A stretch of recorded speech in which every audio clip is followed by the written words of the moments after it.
que existe de podcast, se você quiser implementar.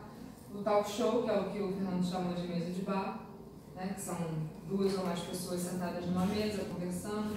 Às vezes tem convidado, em outros casos não, tem casos que são só eles comentando algum tema. Formato revista, que é um formato que ele é segmentado. Né? Enquanto o talk show ele é uma coisa mais anárquica, o formato revista ele tem vários quadros. Então, eu vou fazer um quadro que eu vou fazer uma entrevista com o Fernando, e aí isso vai durar 5 minutos, aí depois eu vou passar para um comentário sobre um filme novo que saiu, aí isso dura mais um tempo X, e no final eu vou fazer um comentário sobre um livro novo. Formato de entrevistas, né? Um ou mais apresentadores com foco no entrevistado. Então, é um formato, por exemplo, que o apresentador não é tão importante assim. Enquanto no talk show ele é a figura central, essencial, no formato de entrevista não. Porque o entrevistado é o grande sujeito, que é a pessoa que está ouvindo quer ver. Formato de especialista, né? Eu quero fazer um podcast sobre biologia. Daí eu pego um biólogo, que é um cara que saca muito de biologia, e que ele vai guiar o programa e vai comentar um tema cada semana. Formatos alternativos. E aí, por exemplo, um programa sem apresentador, como aquele que eu falei, que você tem só uma pessoa comentando a música que ela já produziu. O podcast documentário é uma coisa que tem surgido, né, que é um formato novo. Então, é a tradução do documentário audiovisual para o podcast, é um formato um tanto quanto jornalístico. E o ficcional, que é o storytelling, né? Então, é um formato que se aproxima muito de uma narrativa, é como você pegar um livro e transformar aquilo numa história audível. E aí é um formato que exige um grande engajamento de produção, porque você vai ter que pensar a identidade sonora com muito cuidado, né? Você vai ter que conseguir ambientar aquele programa, você vai ter que ter vários personagens, geralmente, vão interagir. Acho que quando a gente passar por os exemplos, eu vou complementando. Tá bom. A gente tem alguns exemplos de podcasts de divulgação científica, especificamente, para conseguir ilustrar esses formatos. Por exemplo, esse é o SciCast, é um dos principais podcasts de divulgação, estrita divulgação científica. Por exemplo, temos outros podcasts, por exemplo, Nerdcast, que tem episódios especiais que fazem um programa voltado para a ciência. Neles, todo episódio, eles trabalham uma temática diferente, de áreas diferentes, que pode ser física quântica, répteis, um período da história, sei lá, a Revolução Francesa. Então eles vão debatendo com especialistas e com o próprio grupo, porque são várias pessoas que formam. E assim, vamos pensar assim, tem um grupo voltado para humanas, outro grupo voltado para exatas, outro grupo voltado para biológica, e assim a gente eles vão trabalhando vários nichos diferentes ao longo dos seus episódios. O que faz também você criar uma afetividade por determinado apresentador, por determinado entrevistado, que é recorrente. Então você se liga de alguma forma afetiva por aquilo ali. E se é um tema que você gosta, muito mais. Igual a esse tem vários. Tem Dragões de Garagem, tem N podcasts que são nesse formato de um grupo de pessoas que conhecem o tema, debatendo sobre aquele tema. Esse é o Naruhodo. Ele é um podcast diferente, ele é mais curto dos demais. E quando eu falo mais curto dos demais, é porque o podcast de divulgação científica ele tem uma duração assim, bem extensa, geralmente é mais de 1 hora. Ele tenta ser mais curto, tenta ser meia hora, e ele sempre é trabalhado a partir de uma curiosidade. O que é isso? Eles colocam uma curiosidade, como por exemplo, se beber uísque dá mais ressaca do que beber cerveja. E aí eles trabalham toda a questão química do cérebro através de uma dúvida desse tipo. Então são 2 pessoas, sempre as mesmas 2 pessoas, que pesquisam um tema, eles vão até os especialistas e trazem a resposta dessa curiosidade para os ouvintes. Ou seja, um outro formato completamente diferente do anterior. Esse podcast surgiu esse ano, que é um storytelling científico. Ele é produzido pela Unicamp. E como é que elas fazem? Elas pegam um tema e elas tentam trabalhar a perspectiva de uma pesquisa acadêmica ou de um determinado tema gravando. Então é como se fosse um documentário, só que elas trabalham outras questões, como por exemplo, o primeiro programa delas, elas foram ouvir uma pesquisa que lançaria um balão em São Paulo, um balão meteorológico, e fazer uma pesquisa da atmosfera. Só que não é errado. Então, você, até ouvindo esse documentário, você sabe tudo que iria ser colocado, quais são as questões daquela pesquisa, por que a pesquisa tinha que ser feita dessa forma e quais foram os erros, porque é uma coisa que dentro da ciência a gente não trabalha muito, que são nossas falhas, nossos erros, que podem também trazer um valor muito importante para outras pesquisas. Então, elas colocam isso de uma maneira muito lúdica. Por exemplo, quando elas vão colocar a questão do balão, você ouve, elas produzem uma sensação em você que você consegue imaginar na sua cabeça, através dos sonhos, um balão subindo. Você consegue ter a perspectiva de, por exemplo, quando elas atingem determinada altura, por que o balão tem que atingir aquela determinada altura? Elas vão colocando elementos sonoros, elas vão colocando vírgulas sonoras para prender essa audiência. É um produto completamente diferente dos outros, que potencializa muito mais a questão de você trazer, por exemplo, a questão da divulgação científica com esse atravessamento lúdico para as pessoas fora da academia.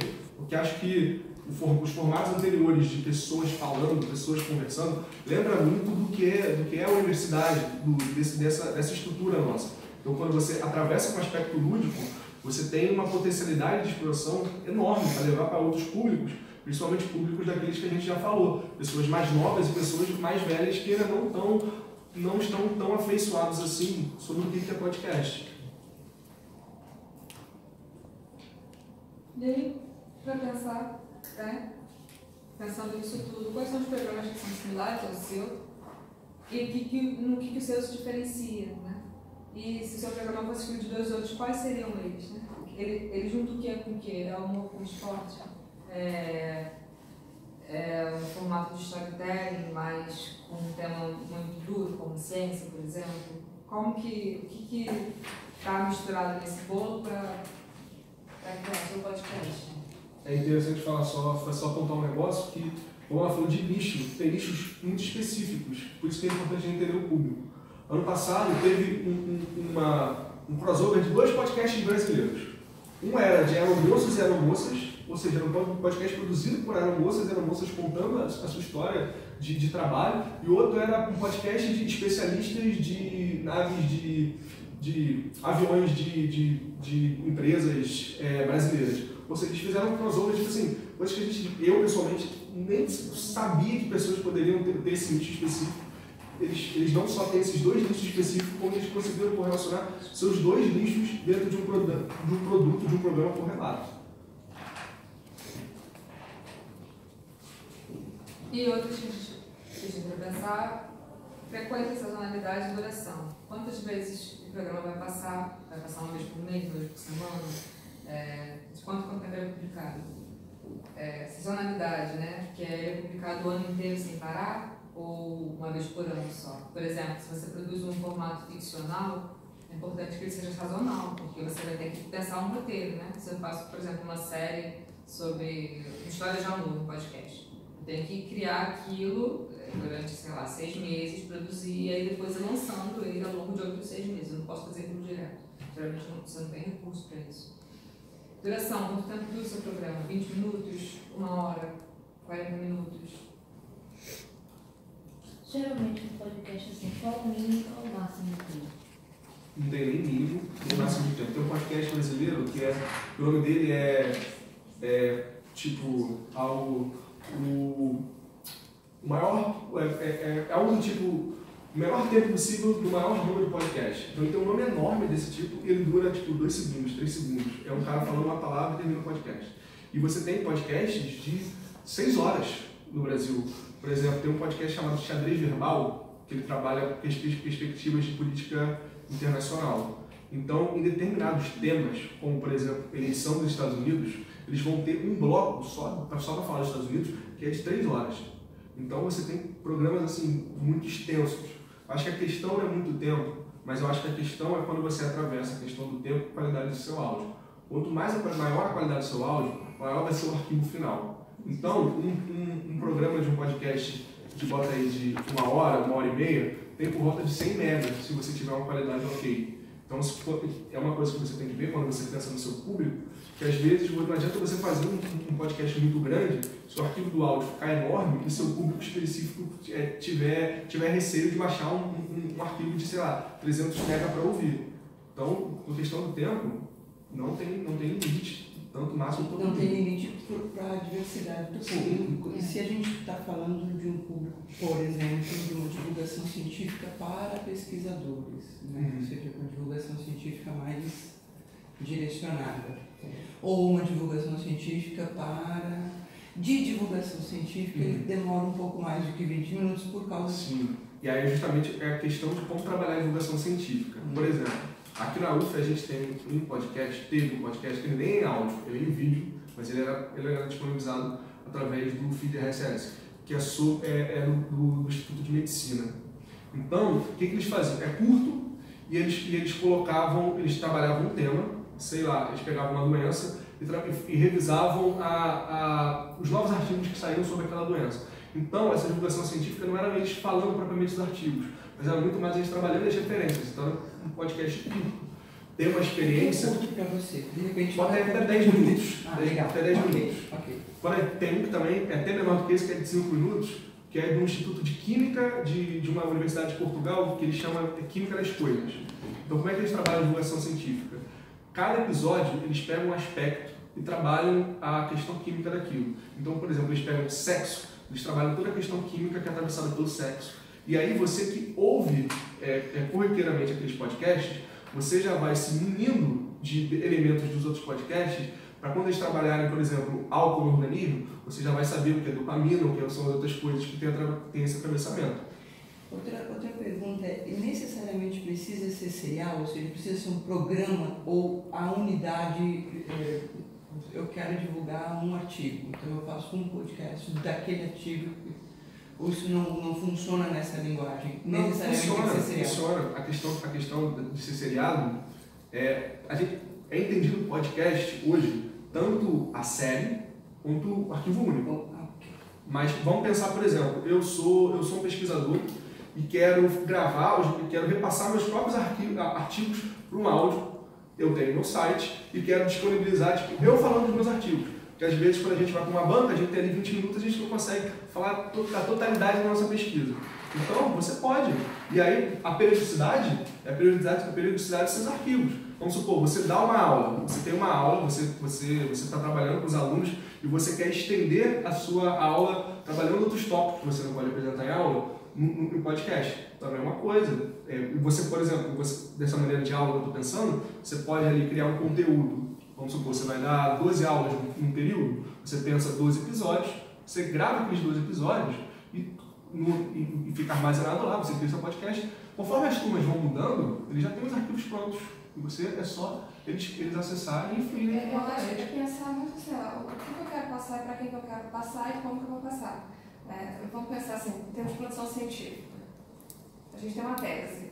Eu posso fazer um podcast em cima de teses. Ou eu posso fazer, a gente mesmo, tem uma tese, mas essa minha tese eu posso divulgar por meio de artigos.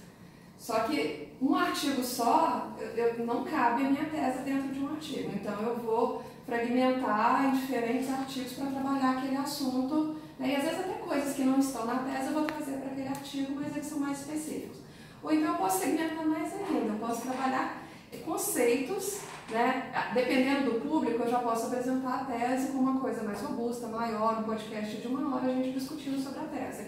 Dependendo do público ou do que eu quero, né? Eu quero trabalhar outras ideias que às vezes se perdem no meio daquele todo, eu vou trabalhar como se fossem a divulgação de artigos. Ou não, eu vou discutir conceitos. Eu preciso iniciar o público naquele mundo. Então, assim, eu trabalho com redes, eu trabalho com blog, então eu vou discutir conceitos básicos no meu podcast, talvez preparando para depois uma discussão maior, mais robusta. No caso, o que a gente gostaria de chamar a atenção é para o planejamento. Eu vou fazer um podcast sobre um artigo. Ok, tem problema nisso? Não tem o menor problema, mas quando a gente fala de divulgação científica, a gente tem que pensar numa periodicidade, numa sobrevivência daquele projeto, que aquele projeto continue. Então eu posso fazer podcasts em cima de diferentes tipos de artigos. Pode ser tanto só os meus artigos, quanto chamar outras pessoas. Eu não preciso nem ficar restrito a um tema só. Né? Eu posso trabalhar, igual o nosso conceito do podcast, era divulgar em cima das pesquisas do PPG-Com. Apesar de ser programa de pós-graduação em comunicação, a gente encontrou temas como feminismo, cultura pop, jornalismo, estudos decoloniais. Qual que é o quinto? Cultura pop, feminismo, jornalismo, investigativo, política. A minha área, eu esqueci. Eleições e política. Tá tão dentro que a gente até esquece. Todo mundo já sabe, né? Precisa falar. Então, assim, são 5 assuntos que renderam, 5 temáticas amplas que renderam assuntos bem diferentes. E aí uma dificuldade de selecionar quem vai falar, quem vai representar essas áreas, porque mesmo essas áreas ainda se fragmentam em outras vertentes. Eu não sei se você vai falar, mas onde é que isso se coloca, né? Onde é que eles estão disponíveis? Se vocês vão falar sobre isso, aí não precisa adiantar. Não, você pode falar. Por exemplo... Mas não precisa adiantar, eu espero. Não. Qual é a questão? O feed RSS é o indexador. Então é um arquivinho que você faz no seu bloco de notas, que você faz isso. Só que o programa ele tem que ser armazenado em algum lugar. É feed, o que? RSS. Sabe aquela assinatura que tem de quando você entra no blog, aí você tem RSS, que é... Geralmente é laranja. Que geralmente é laranja com... Pra ficar te mandando toda vez que acontecer. Toda vez que postar alguma atualiza, coisa, aparece pra blog, você. né? Como é que você segue um blog? Você entra lá e já vai acompanhando. Tá, mas e quando atualiza? Como é que eu fico sabendo dessas atualizações? Eu não preciso necessariamente entrar lá para tomar consciência dessas atualizações. É uma ferramenta, um mecanismo que existe para avisar o leitor assíduo que está chegando, que chega a atualização. Então, assim, existem várias formas de você hospedar. Eu costumo falar a questão da hospedagem pela perspectiva do investimento que a pessoa pode fazer. Vamos supor, se a pessoa, ou o grupo, ou a instituição já tem um site próprio, o custo vai ser do servidor daquele site. Porque você tem como hospedar esses arquivos em áudio no próprio site e gerar um feed RSS para esse arquivo de áudio que está no site. Ou seja, o arquivo está aqui, o ouvinte está aqui, o feed RSS é o que vai fazer essa ligação, que vai levar o arquivo e vai distribuir. Só que vamos supor, você não tem um site. Tem plataformas, por exemplo, o SoundCloud e outras plataformas que são voltadas para você colocar o seu arquivo de áudio e disponibilizá-lo. Essas próprias plataformas geram feed RSS. Essas plataformas têm custos variados. O SoundCloud, por exemplo, tem versões gratuitas e se você não bate, 3 horas de áudio, até você bater 3 horas de áudio, aquilo é disponibilizado de maneira gratuita. Ou seja, vamos supor, você quer fazer, o seu projeto são de 6 programas de meia hora. Talvez caiba no SoundCloud e você não tenha custo nenhum. Mas se você quer fazer uma coisa maior, é bom você ter um servidor. Tem gambiarras. Por exemplo, eu conheço gente, e não é um conselho, que hospeda podcast no Google Drive. Ou seja, chega no próprio Google Drive da pessoa, coloca o arquivo lá, cria o feed RSS dizendo, está no meu Google Drive. Então a pessoa vai baixar, tecnicamente, direto. Qual é o problema quando você cria essas gambiarras? Se alguma coisa corrompeu o seu feed RSS, você vai continuar produzindo e a pessoa que deveria receber não recebe. E você não tem feedback para saber se a pessoa está recebendo ou não.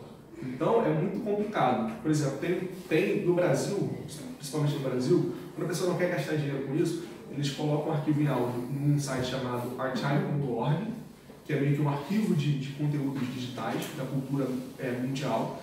E aí, a partir desse site, eles criam um feed. Ou seja, a pessoa disponibiliza o áudio, eles criam um feed a partir desse site e a pessoa consegue acessar através dos agregadores. Então, tem assim, várias formas de você procurar e aí vai justamente dentro da possibilidade. Eu sempre aconselho, se você tem a possibilidade de ter um servidor próprio e você tem a condição de você gerar um feed manual, é melhor porque o podcast ele tem uma característica de não ter nenhum, vamos colocar assim, nenhum terceiro na sua relação entre o seu ouvinte e você que produz. Então quando você insere, por exemplo, SoundCloud, ele vai ter regras dele. É questão do YouTube. Vamos supor, você quer falar sobre filme no YouTube, se você usa uma cena de um filme, eles podem cortar. Direitos autorais. Sim, mas aí eu tenho que ter um ouvinte já. Né? Eu tenho, vou criar um programa de divulgação científica da Universidade Federal de Alagoas. Ou de Ciência da Informação, coisa assim. E aí você tem que Eu pensar, tenho que criar esse público ou não? Como chegar a isso? você tem que primeiro tentar fazer um estudo de quantas pessoas na universidade já estão afeiçoadas com o que é podcast ou não. E através disso, criar mecanismos de você fazer aquela primeira aproximação, que é para quem conhece podcast, já divulgar o podcast, ou para aqueles que não conhecem podcast, mas tem uma afinidade com o nicho, tem uma afinidade com o tema, apresentar a mídia. E apresentar a mídia, acho que, como vocês podem ver, para muitos que não conhecem podcast, acho que é uma certa dificuldade. Mas quando você já tem aquele nicho que entende o que é podcast, que entende do que você está falando, gosta daquilo que você vai comunicar, é muito fácil e você consegue prender aquela atenção por mais tempo. Você pode utilizar ferramentas auxiliares, né? Plataformas. Por exemplo, Facebook. Né? Dependendo da rede, como é que você compartilha, às vezes a gente não tem até a rede pronta. Vou dar um exemplo próprio. Eu tenho uma empresa de pesquisa e consultoria em redes sociais online, mas é ligada a pesquisas acadêmicas, para entender o cenário, dentro da comunicação política. Eu já tenho uma rede montada de professores no país todo que estudam comunicação política. Então, divulgar a empresa nesse nicho não foi difícil, porque você acaba conhecendo outras pessoas. Eu tenho mais 2 sócios que também conhecem outras pessoas, todo mundo da política, e você acaba conseguindo disseminar. Então, tentar identificar o nicho, né? Não, vai ser para alunos de 2º grau. Quem são os principais multiplicadores que eu conheço que eu já tenho acesso? Professores.